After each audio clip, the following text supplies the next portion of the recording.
하이데베르그 요리문답 35주차 문답 함께 살펴보도록 하겠습니다. 문답 함께 먼저 읽겠습니다. 제96문답 질문: 하나님은 제2계명에서 무엇을 요구하십니까? 답: 하나님을 형상으로 절대 나타내지 않을 것과 하나님이 말씀으로 명하신 것과 다르게 그분을 경배하지 않기를 요구하십니다. 제97문답 질문: 그러면 형상은 전혀 만들어져서는 안 됩니까? 답: 하나님은 어떤 방식으로도 형식화될 수 없고 되어서도 안 됩니다. 피조물은 형상화될 수 있겠지만 하나님은 피조물을 경배하거나 그 형상을 통해 하나님을 경배하려고 피조물의 형상을 만들거나 소유하는 것을 금하십니다. 제98문 질문: 일반 성도들에게 책이 허용되는 것처럼 형상들이 교회에서 허용될 수 없습니까? 답: 안 됩니다. 우리가 하나님보다 더 현명한 척 할 수 없습니다. 하나님은 당신의 백성을 가르치신데 말 못하는 형상이 아니라 당신의 살아있는 말씀을 선포로 하시고자 합니다. 우리 하이데베르그 이름도 같이 쭉 살펴보고 있는데요. 성도의 선행의 기준이 무엇인가 앞서 살펴봤었죠. 하나님 말씀입니다. 그 기준의 가장 코어 기준 핵심 내용을 축약해 놓은 내용이 10계명, 우리 지난주에 첫 계명 살펴봤었죠. 나 외에 다른 신이 내게 있게 하지 말지나. 오늘은 두 번째 계명, 우상 숭배, 우상을 만들지 말라라는 계명에 대해서 오늘 성경 소개한 바 간단히 요약하고 있는 문답 함께 살펴봤는데요. 두 번째 계명, 우상을 만들지 말라라고 한 계명에 대해서 함께 생각해 보도록 하겠습니다. 먼저 이 계명, 출애굽기 20장 4절에서 6절 말씀인데요. 이 계명 다시 한번 보면요. 너를 위하여 새긴 우상을 만들지 말고 또 위로 하늘에 있는 것이나 아래로 땅에 있는 것이나 땅 아래 물속에 있는 것에 어떤 형상도 만들지 말며 그것들에게 절하지 말며 그것들을 섬기지 말라. 나 내 하나님 여호와는 질투하는 하나님인즉 나를 미워하는 자의 죄를 갚되 아버지로부터 아들에게로 3, 4대까지 이르게 하거니와 나를 사랑하고 내 계명을 지키는 자에게는 1000대까지 은혜를 베푸느니라.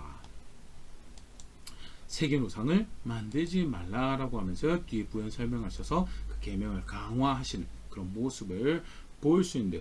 무엇을 의미하는가? 새긴 우상을 만들지 말라라는 명령은 무엇을 의미하는가라고 할 때 첫 번째 우리가 오늘 문답에서도 설명이 나왔었는데요. 가장 쉽게 오해하는 것이 어떤 형상도 만들지 말라라는 그런 계명처럼 이 명령을 이해합니다. 그래서 문화재로 만들어 있는 모양들을 볼 때 저 우상을 만든 거다라고 또는 이 위인들의 어떤 모습을 만드는 것에 있어서도 굉장히 거부감을 가지는 그런 경우들이 왕왕 있는데요. 실제로 어떤 형상도 만들지 말라라는 것을 의미하는 건가라고 할 때 실제로 이스라엘 구약의 성경 기록되어 있는 이스라엘의 모습들 또 그 명령을 받았던 이스라엘 백성들 그렇게 생각하지 않았던 이 정황들을 볼 수 있는 한 네 군데 살펴보면요. 먼저 출애굽기 25장 18절 19절 말씀 보면요.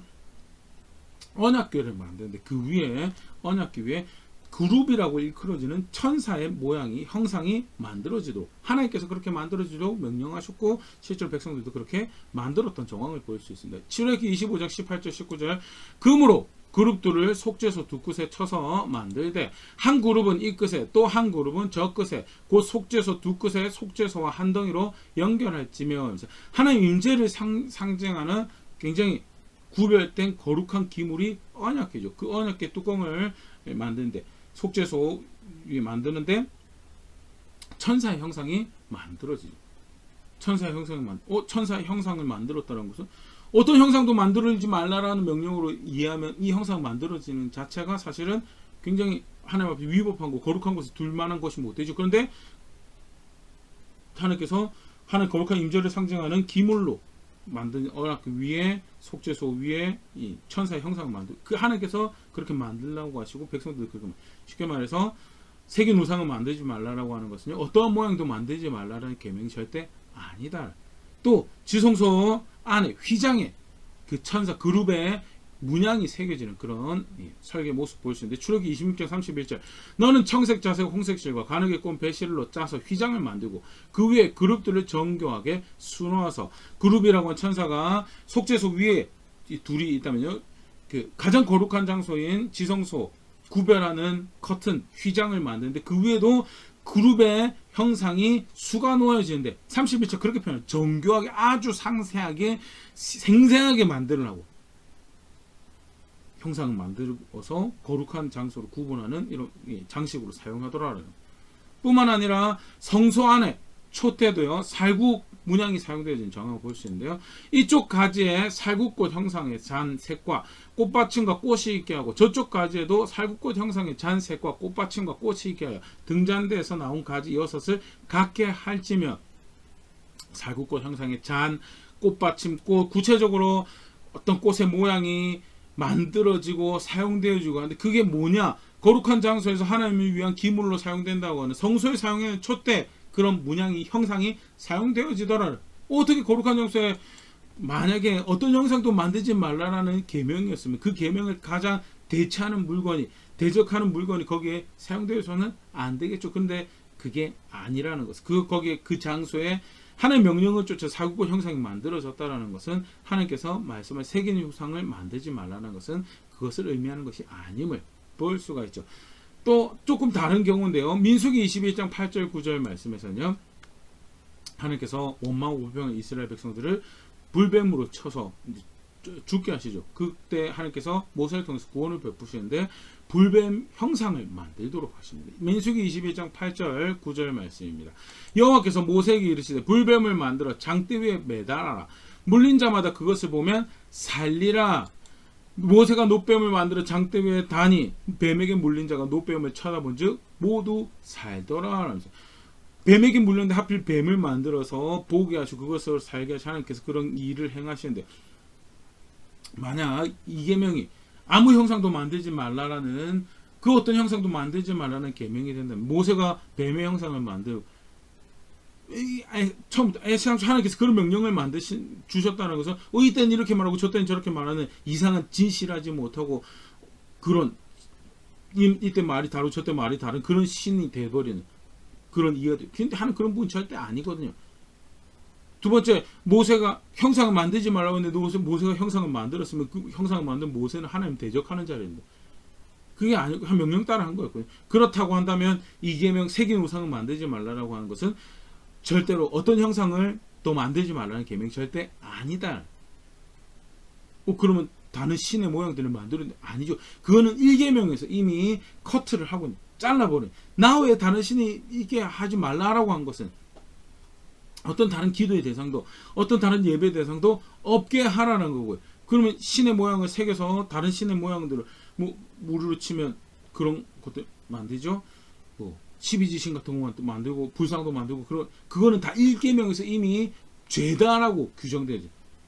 하나님만 기도의 대상이고 하나님만 예배도 하나님만 의지하면 되고 하나님만이 성경에 대해서 하나님만이 유일한 법과 길과 진리가 된다라고 하는 것이 그게 1계명으로 규정하는 거예요.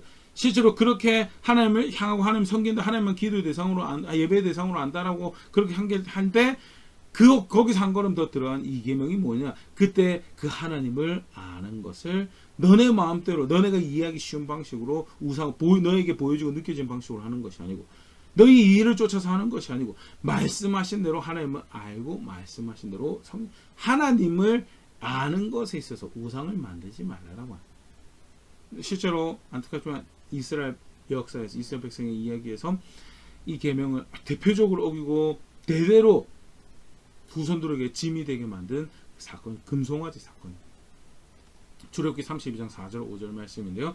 모세가 말씀을 받기 위해서 산에 올라갔을 때 내려오는 것이 더디니까 백성들이 우리를 이끌어가던 사람도 어떻게 되는지 모르고 이끌어가던 신이 그를 통해서 실제로 그렇게 될지 그래서 우리를 위한 신을 달라라고 아론에게 왔고 아론이 금송아지를 만들어냅니다. 혹 잘못 보면 다른 신을 만들어낸 것처럼 보이지만요. 출애굽기 32장 4절 5절 보면요. 아론이 만들어낸 건요. 여호와 하나님을 만들어냅니다. 아론이 그들의 손에서 금꼬리를 받아 부어서 조각 칼로 새겨 송아지 형상을 만드니 그들이 말하되 이스라엘아 이는 너희를 애굽 땅에서 인도하였네 너의 신이로다 하는지라. 아론이 만든 건 여호와 하나님을 모세를 통해서 역사하신 여호와 하나님을 만들고요. 근데 그때 이스라엘 백성들이 이집트 문화에 익숙한 이스라엘 백성들이 이해하기 쉬운 유력한 신의 모습으로 만든 것이 금송아지 형태였다라는 그것을 더 강화해서 확인하고 있는 것이 그 다음 말씀이죠. 5절 말씀. 아론이 보고 그 앞에 제단을 쌓고 이에 아론이 공포하여 이르되 내일 여호와의 절일이니라 하니 그 금송아지 앞에서 예배하고 절하고 그 금송아지를 위하는 날이라고 하는데 여호와의 절일. 쉽게 말해서 그 금송아지는요 여호와 하나님의 형상에서 만들어낸 거죠. 보이지 않는 하나님 어떻게 향해야 될지 모르는데 그걸 인도하는 모세가 없어요. 근데 아론이 그 여호와 하나님 만들어 그를 향할 수 있도록 하는데 우리가 여호와 하나님을 위하고 여호와 하나님 섬긴다라고 그렇게 예배하고 했던 것이 금송아지 사건이고요. 하나님이 모세에게 네가 이끄는 네 백성이 나를 떠나버렸다라고. 모세가 황급히 내려오죠. 금송아지 앞에 제사하고 있는 이스라엘 백성들 만났을 때 돌판을 받았던 말씀을 받아 돌판을 깨뜨리고 레이 백성들과 더불어서 그날 3,000명을 죽이는 일이라고. 하나님은 내가 약속한 거니까 약속한 땅은 줄게. 근데 내가 더 이상 이 백성하고 같이 못 하게 돼. 함께 하겠다라고. 그리고 함께 해서 내 백성 되게 하겠다라고 약속하셨는데 언약이 사실 깨뜨려 버려지는 그 일이 발생 뭐냐. 그게 하나님을 자기 마음대로 이해하고 그 하나님을 자기 마음대로 섬기고 하는 그 일이 발생한 거예요. 하나님 절대 그렇게 섬겨야 될 대상이 그걸 규정하고 있는 계명이 이 계명 우상을 만들지 마. 그래서 내가 그들과 함께 못 가겠다라고. 땅은 줄 텐데 내가 그들과 함께 못 가겠다라고 할 때 모세가 하나님께 우리가 하나님 백성이라고 하는 건 하나님 함께 계셔서 하나님 백성이라고 하는 겁니다. 우리를 버리지 말아달라고 하고 하나님께서 모세의 기도를 받으시고 출애굽기 34장에 일종의 재언약이 체결되는 그런 예식이 발생을 하는 것이 재헌신, 재언약 체결식 그 사건이거든요. 그만큼 아주 심각한 사건이 뭐였냐? 하나님을 자기 마음대로 이해하고 하나님 자기 마음대로 섬긴 금송아지 사건이고 그 우상을 새긴 우상. 똑같은 일이 열왕기상 12장에 기록이 되어 있죠. 여로보암이 일으킨 사건. 열왕기상 12장 28절입니다. 이에 계획하고 두 금송아지를 만들고 무리에게 말하기를 너희가 다시는 예루살렘에 올라갈 것이 없도다. 이스라엘아 이는 너희를 애굽 땅에서 인도하여 올린 너희의 신들이라.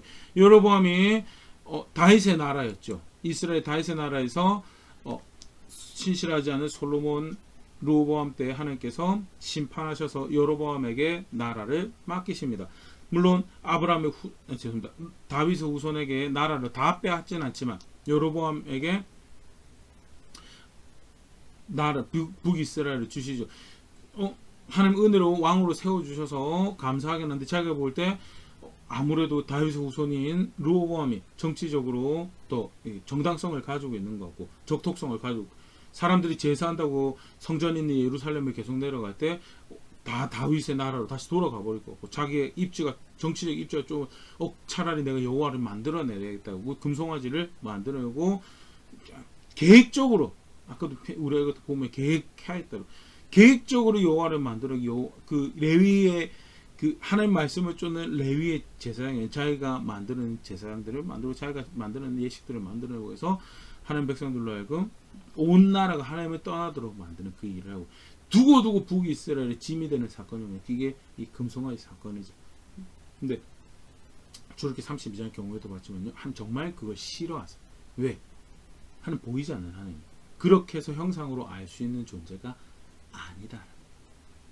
어떻게 알길 바라십니까? 출애굽기 20장 22절 24절 말씀. 여호와께서 모세에게 이르시되 너는 이스라엘 자손에게 이같이 이르라. 내가 하늘로부터 너에게 말하는 것을 너희 스스로 보았으니 너희는 나를 비교서 은으로나 금으로나 너희를 위해 신상을 만들지 말고 나에게 토단을 쌓고 그 위에 너의 양과 소로 너의 번제와 화목제를 내가 내 이름을 기념하게 하는 모든 곳에서 너에게 임하여 복을 주리라.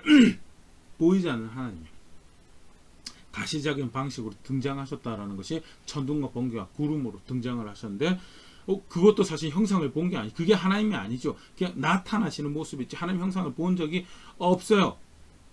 그러나 그들에게 은혜를 베푸신 것이 뭐예요?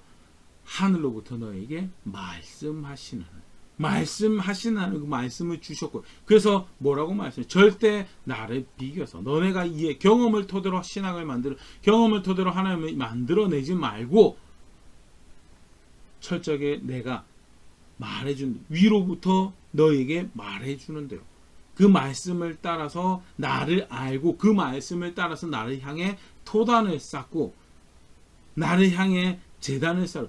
보이지 않는 하나님은 어떻게 제단을 쌓을 수 있습니까? 북쪽입니까? 동쪽입니까? 서쪽입니까? 남쪽입니까? 위입니까? 아래입니까? 어떻게 당신 향해 제단을 쌓으라? 분명한 기준이 있죠. 말씀. 하나님 말씀에 따라서 하나님이 향할 수가 있어요. 유일하게 하나님 향할 수 있는 길은 하나님 말씀 따라. 하나님 아는 것도 말씀 따라서 알고 하나님 향하는 것도 말씀 따라. 그래서 뭐라고? 세계 노상 절대 만들지 말라. 세계 노상 절대 만들지 말라. 때때로 우리가 크게 착각을 합니다. 의도가 우리가 하나님을 위합니다. 우리가 하나님을 향합니다. 우리가 하나님이 필요해요. 우리가 하나님과 함께하기 원해. 선한 의도로 가지고 선한 의도 선한 열정이면 충분한 것처럼 성경은 선한 의도 선한 열정 가지고 충분하지 않더라. 그러니까 대표적인 말씀 하나 보여주신 게 다윗의 사건, 사무엘하 6장 3절부터 사건인데요. 다윗이 어느 정도 나라의 안정을 가지고 난 다음에 언약궤를 자기가 있는 하나님의 임재를 자기가 있는 자기가 통치하는 나라의 한 중심인 예루살렘으로 가지고 오고 싶어 했어요. 하나님 그 상징하는 언약궤를 그렇게 가지고 오려고 하죠. 얼마나 의도가 순수해요. 하나님과 함께하고 싶고 그가 내 중심이 되고 그가 우리를 다스리시는 분이 되셔야 됩니다. 그런 의도에서 언약궤를 예루살렘으로 드리려고 사무엘하 6장 3절에 그들이 하나님의 궤를 새 수레에 싣고 산에 있는 아비나답의 집에서 나오는데 아비나답의 아들 우사와 아효가 그 새 수레를 모으니라. 그들이 산에 있는 아비나답의 집에서 하나님의 궤를 싣고 나올 때 아효는 궤 앞에서 가고 다윗과 이스라엘 온 족속은 잣나무로 만든 여러 가지 악기와 수금과 비파와 소고와 양금과 제금으로 여호와 앞에 연주하였더라. 다윗이 하나님의 임재를 상징하는 그 언약궤를 자기가 살고 있는 한 중심인 예루살렘에 모시고 들어오는 일에서 굉장히 수고로만 새 수레에 싣고 나와서 온갖 악기를 준비하고 그래서 여호와 앞에 연주하고 그렇게 여호와 하나님을 모셔드리는 그 일을 해요. 근데 6절 그들이 나곤의 타작마당에 이르러선 소들이 뛰므로 우사가 손을 들어 하나님의 궤를 붙들었더니 무슨 일이 뭐 소들이 뛰죠. 하나님이 하신 거죠. 그 정당한 방법이 아닌 거예요. 우사가 손을 들어 여호와의 궤를 붙들었는데 7절 여호와 하나님이 우사가 잘못함으로 말미암아 진노하사 그를 그곳에 치시니 그가 거기서 하나님 궤 곁에서 죽은지라. 사건이 발생하는데 그걸 막기 위해서 우사가 손으로 나쁜 의도가 아닙니다. 여호와 궤를 안전하게 가져가고자 손을 댔는데 하나님 치셔서 죽게 되고요. 다윗이 이 사건이 이 지금 하고 있는 짓이 하나님 기뻐하시지 않는 것임에 대해서 직감을 하고 거기서 멈춰서죠. 뭐가 잘못됐나요? 의도는 순수해서 의도는 선한 의도를 가지고 그럼에도 불구하고 방법적으로 잘못. 나중에 다윗이 뭐가 잘못됐는지 알았어요. 어깨에 매야 되는 거라. 내가 아무리 정성을 다한다고 열정을 다한다 새 수레 새 악기 했는데 그게 하나님 방법은 제사장들이 어깨에 매는 거고 제사장들이 어깨를 매고 가지고 올 때 실제로 그 의도한 대로 하나님을 자기 중심에 모셔드리는 그 통치가 하나님 여기서 통치하시는 분이십니다라는 고백하는 그 일이 가능하게 되는 결국 말씀하신 대로 돼야지 하나님 섬길 수 있는 선한 의도로 선한 열정이 선합니다라고 절대 스스로 속이면 망합니다. 이계명이 그걸 세계 노상 만들지 말라. 이렇게 하면 더 종교적으로 열정이 부어지고 뭔가 더 느껴집니다. 아니요. 그것도 충분해. 선한 의도도 충분하죠. 그 종교적 감흥도 소위 말하는 은혜 받았다는 것도 충분하지 않다라는 레기 10장 1절입니다. 아론의 아들 나답과 아비가 각기 향로를 가져다가 여호와께서 명령하시지 아니하신 다른 불을 담아 여호와 앞에 분향하였더니 불이 여호와 앞에서 나와 그들을 삼킴에 그들이 여호와 앞에서 죽은지라. 나답과 아비후가 죽습니다.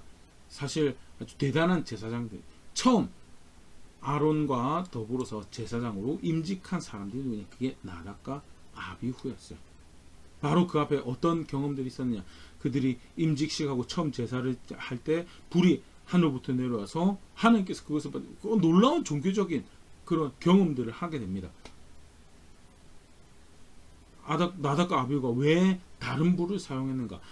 자기들이 그런 연출을 하고 술을 마신 것도 좀 있는 거고요. 여러 가지 말씀을 볼 때 술을 마신 것도 그런 상황에서 자기들이 앞에 얼마나 놀라운 경험이 하늘로부터 불이 내려와가지고 제사를 우리가 하늘로부터 불은 내릴 수 없지만 동일하게 감흥을 일으키고 감동을 만들어내면 그래서 이걸 통해서 하나님 백성들이 하나님 위대하심을 더 느끼고 그렇게 할 수 있는 그 연출을 만들려 가지고 다른 불을 사용. 어떻게 돼요?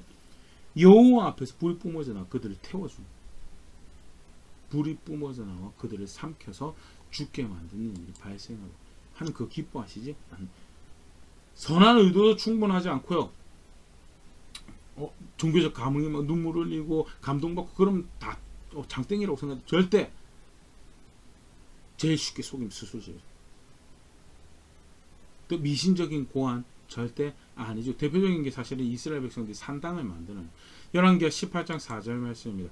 그가 여러 산당들을 제거하며 주상들을 깨뜨리며 아세라 목상을 찢으며 모세가 만들었던 노뱀을 이스라엘 자손 이때까지 향하여 분향함으로 그것을 부수고 누수단이라 일컬었더라 하면서 히스기야가 개혁할 때 산당 제거한 거, 모세가 만들었던 노뱀 제거한 거에 대한 기록인데요. 이스라엘 백성들이 모세가 만들었던 노뱀을 히스기야 때까지 보관을 하고 있던, 그리고 심지어는 그것을 향해서 분양하고 있던, 왜? 그거 종교적 경험이었거든. 근데 그걸 성기라고 하나님께서 만들어주는 거야. 아니, 절대 그거 성기라고 만들어주신 게 아니야. 그럼에도 불구하고 어떤 미신적인 신앙이 발생했던 정황들을 볼 수 있죠. 산당이 사실 대표적인 그런 모습들이에요. 산당은 소위 말하는 제사처고 기도처인데 하나님 향하려고 할 때 어디로 와서 했어요? 성막이 있었던 시절에 성막에 나와서 하는 거고, 성막이 없던 시절에는 성전에서 그 일을 하는 거예요. 그런데 각기 다른 산당에, 결국 사실 산당은 그 가난한 사람들이 자기네들 신을 섬길 때 각 소위 말하는 영험한 장소, 뭔가 더 느껴지고 뭔가 더 있을 것 같은 영적인 장소, 그런 것들 경험되어진 장소, 그런 것들, 소위 기도처소 생각하시면 돼요. 그게 산당이고, 그런 것도 버리지. 왜 버리지 못해? 그거 경험이니까. 소위 말하면 뭔가 더 느껴지는 거. 그래서 뭐예요? 그걸 버리지를 못해요. 어느 때까지? 히스기야 때까지 그걸 버리지를 못해요. 근데 그거 하나님 성경, 그거 제거돼야 됩니다. 선한 의도 충분히, 종교적 가운데 미신적 고안, 그걸 규정하고 있는 계명이 뭐냐? 그게 세계 우상을 만든, 하나님을 말씀대로 알고, 하나님 섬길 때 말씀대로 섬기는, 분명한 원칙이 있습니다. 하나님을 섬기는 건요, 자기 자신을 기쁘게 하는 게 아니에요. 산당 가서 노뱀 섬기고 자기 의도를 섬기고 종교적 감흥을 섬기면요, 그거 쫓아가요. 다른 벌도 사용하고요, 세수로도 사용하고, 자기 열정 섬긴 거죠. 자기 종교적 감흥 섬기고, 자기 은혜 받았던 느낌 섬기고요. 그럼 산당 가서 기도하고 노뱀 향해 섬기고, 절대 하나님 섬기는 거, 자기 자신을 기쁨으로 섬기고.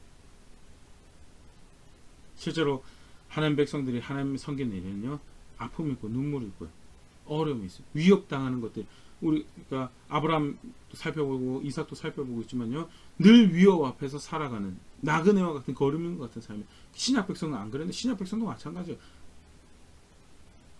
절대 하나님을 섬기는, 자기 자신을 기쁘게 하기 위해서, 자기 자신을 만족스럽게 위해서, 하나님 자기 자신을 만족스럽게 섬기기 시작하면요, 이것이 저희 기쁨이라고, 아니, 하나님의 뜻을 이루는 것이 제 기쁨이다라고 말고요, 하나님 말씀에 순종하는 것이, 자기를 부인하도록 만드는 하나님을 내가 부인당하는 것은 기쁨입니다라고 말하기 전까지 내 기쁨을 추구하는 거예요. 그거는 실패, 하나님 섬기는 거 절대 아니다. 사무엘상 15장 22절 23절입니다. 사울이 범죄했을 때 사무엘이 와서 그를 정죄하면서 이야기하는 거죠. 사무엘상 15장 22절 23절. 사무엘이 이르되 여호와께서 번제와 다른 제사를 그의 목소리를 청종하는 것 같이, 청종하는 것을 좋아하신 같이 좋아하시겠나이까. 순종이 제사보다 낫고 듣는 것이 수장의 기름보다 나으니 이는 거역하는 것은 점치는 죄와 같고 완고한 것은 사신 우상에게 절하는 죄와 같음이라. 왕이 여호와를 버렸으므로, 여호와의 말씀을 버렸으므로 여호와께서도 왕을 버려 왕이 되지 못하게 하셨나이다. 사울이 열심히 자기 자신 섬겼죠. 그래서 자기 자신을 자기 자신을 기쁘. 그래서 아말렉의 승리를 거두고 나서도 그가 가서 불이 나게 가서 한 것이 기념비 세우고, 아각 왕을 살려준 것도 자기 자신을 섬기고, 아말렉을 결국 친 것도요. 하나님은 하나님의 원수를, 하나님 백성의 원수를 심판하는 도구로, 거룩한 사명으로 사울을 사용하기 위해서 가서 철하고 있는 거였어요. 그런데 그 거룩한 뜻을 이루는 거에서 스스로 왜 자기 자신을 섬기기 위해서. 정말 무서운 거거든요. 그걸 죄라고 규정하고 있는 계명이 뭐냐? 그게 세계노상입니다. 하나님 섬기는 건요, 말씀 따라 하나님 아는 거고, 말씀 따라 하나님 섬길 때 그게 하나님 섬기는 거예요. 그 외에는 하나님 섬기. 사실 안타깝지만 십계명 그렇게 받았는데 이스라엘 백성들은 역사는 실패한 거예요. 말씀대로 하나님 아는 것 같지만 결국 가가지고 하나님 섬긴다라고 할 때 말씀대로 섬기지 못하고요. 그래서 이스라엘 시대 재산 열심히 드린다고 하는데 삶에서 정의를, 손에 피가 가득해서 손에 성회와 더불어서 악을 행한 거 내가 견디지를 못하겠다. 마찬가지로 예수님 당시에도 하나님 말씀이 그러하시다면 말씀 따라서 하나님 섬기는 것이 그게 하나님 섬기는 건데 자기들의 이해가 더 강해졌어요. 실제로 말씀을 존중하고 있지 않으면 여실히 드러낸 거죠. 그 대표적인 모습이 11조는 하는데 삶에서 하나님 버려버린 정의를 행하지 않고 긍휼을 여기지 않고 긍휼을 행해야 될 때 긍휼을 행하지 않고 공정한 걸 잃어버리고 스스로 높이고 그걸 규정하고 있는 말씀. 오늘 우리가 살펴 세계노상을 만들지 말라라. 간단하게 살펴봤는데요. 꼭 기억하셨으면 좋겠습니다. 형상을 만들지 말라는 계명이 절대 아닙니다. 뭐냐? 그럼 말씀대로 하나님 말라라. 말씀 부지런히 말씀대로 하나님 알기 위해서 배워야 되겠죠. 하나님은 사랑의 하나님이십니다. 동시에 심판하시는 하나님. 그걸 동시에 볼 수 있도록 사람은 그렇게 할 수가 없어요. 말씀은 분명히 그렇게 가르치고 있죠. 그래서 말씀대로 치우칩니다. 사랑의 하나님, 치우치는 심판하시는 하나님. 신실하신 하나님 이야기하면서 죄인을 향해서는 전혀 죄를 미워하시고 죄인을 향해서는 분명히 그 책임을 물으시는 하나님. 우리의 인생의 개념에는요, 사랑하면 다 봐주는 것처럼 아니요. 그런 사랑이 아니기 때문에 더더군다나 말씀대로 하나님 알아야 돼요. 말씀대로 하나님 알고 계속해서 지속적으로 배우는 자. 그 말씀 어떻게 해서는 경험도 사실은 말씀 안에서 말씀 가지고 신앙을 그 다음 어떻게 그 하나님 섬기느냐 철저하게 말씀이 따라서 그래야지 진짜 하나님 섬기고 그것이 믿는다라는 자리에 있는 거예요. 그리고 그게 하나님 백성이 신앙이라고 고백해야 될 신앙의 모습, 이계명 규정하신 하나님 백성의 모습이다. 간단하게 살펴봤는데 나는 어떻게 신앙 고백, 어떻게 믿는다라고 고백하고 있었던, 나는 하나님을 어떻게 알고 있는가.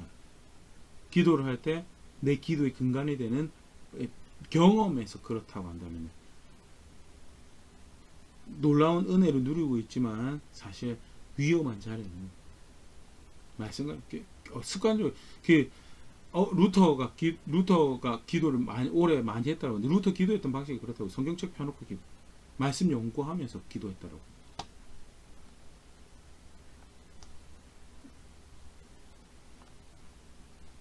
경험 열정이 될 수 있습니다. 실제로 하나님 살아계신 그러니까 동기 부여도 될 수, 도전도 될 수. 그러나 실제 그 도전 가지고 어디로 가야 되냐? 말씀대로 하나님하고 말씀을 하면 상대자.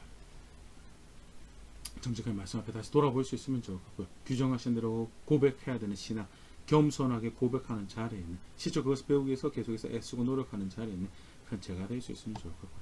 그렇게 함께 성숙해져가는 자리에 있는 교회 될 수 있으면 좋을 것 같습니다.